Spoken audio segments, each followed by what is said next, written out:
À Miami, comme dans une bonne partie de la Floride, dimanche devait être le jour J pour ses électeurs, déposer son bulletin en avance.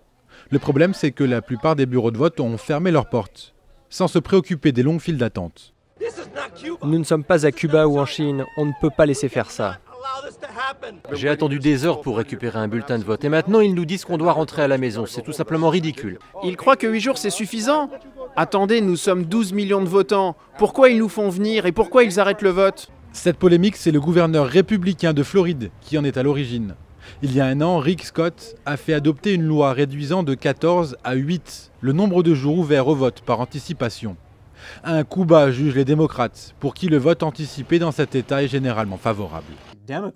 En Floride, les démocrates ont été bien meilleurs sur le vote par anticipation ces 2 ou 3 dernières élections. Ce qui est intéressant, c'est qu'en autorisant ce vote par anticipation, le parti politique sait déjà qui a voté pour lui et sur qui il peut compter. Les démocrates ont ainsi déposé dimanche un recours d'urgence pour étendre les horaires d'ouverture des bureaux de vote au cours de ce mardi décisif. Après s'y être opposé dans un premier temps, le gouverneur de Floride a finalement cédé après une manifestation de 200 électeurs à Miami.